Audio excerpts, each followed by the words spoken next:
C'est un vaste sujet. Il y a déjà, j'ai noté 5 facteurs tout à fait essentiels donc de la sous-représentation des femmes dans les organisations, qui sont déjà la prégnance des stéréotypes dans les organisations particulièrement françaises.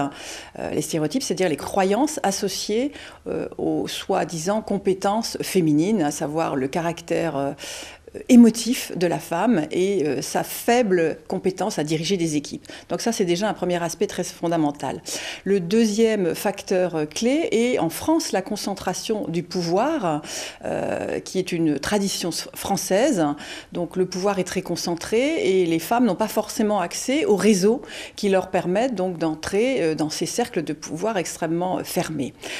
Un autre aspect concernant le pouvoir qui est tout à fait caractéristique des femmes, c'est la faible appétence aussi des femmes pour le pouvoir.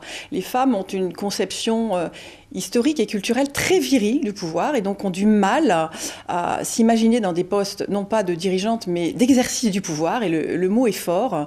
Le mot pouvoir, pour vous donner une idée, est, quand on vous en parle avec les femmes, un mot tabou sur lequel elles n'osent que très peu s'exprimer. Vous leur demandez si elles ont de l'ambition et envie d'exercer donc du leadership, vous avez 100% de réponses positives.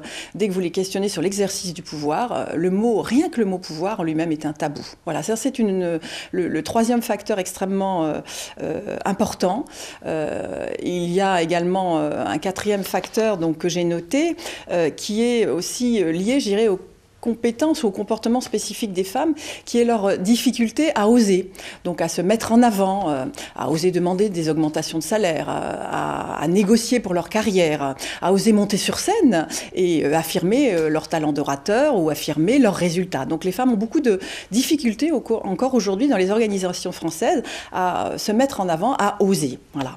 Et enfin, un dernier facteur très important est la résistance au changement des organisations, particulièrement en France. On le voit, on en a discuté lors de la soirée du 23 janvier dernier à ESCP Europe. On voit que malgré les textes, malgré les lois, malgré la sensibilisation qui est faite par les médias, par les écoles, par l'éducation, les organisations françaises aujourd'hui, même si elles affichent parfois une volonté, ont factuellement dans leurs organisations du mal à faire passer le message de l'importance des femmes dans le top management, de l'importance de la mixité, du plus des femmes dans les organisations en termes de performance, en termes de créativité, en termes de style de leadership, un style plus respectueux des collaborateurs, plus dans le travail en mode collaboratif. Voilà. Donc ça, ce sont les 5 facteurs qui me semblent tout à fait importants et qui freinent encore aujourd'hui la réussite des femmes.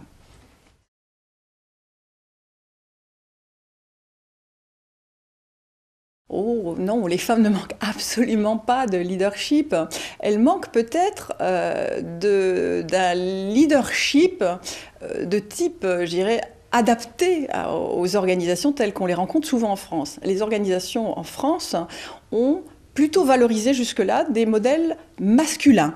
Donc les modèles masculins sont ceux qui sont les plus fréquents et sont ceux donc, qui sont des modèles références. Donc quand on sait que le leadership, en fait, c'est la rencontre entre un individu, une organisation et des attentes et des croyances de collaborateurs, si vous valorisez des modèles masculins, une femme, si elle veut réussir, si elle veut prendre la direction de cette entreprise, va devoir presque naturellement rentrer dans ce moule, dans ce modèle, pour pouvoir être inspirante pour ses collaborateurs et répondre aux attentes de l'organisation.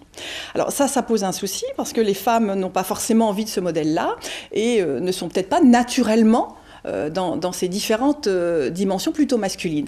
Heureusement, on apprend aujourd'hui aux femmes à se distancier par rapport à ces modèles, à être elles-mêmes, à oser s'affirmer et à rester femmes. Voilà, ça me paraît tout à fait important.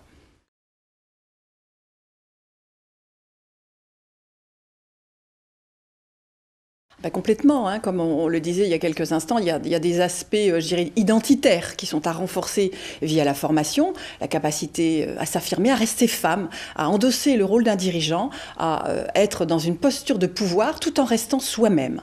Donc c'est pour ça que SCP met en place un programme de formation dont les premiers modules concernent justement le renforcement de l'identité, c'est-à-dire oser être soi, oser s'affirmer et oser se mettre en scène en tant que femme, tout en restant féminine, en restant soi-même. Voilà.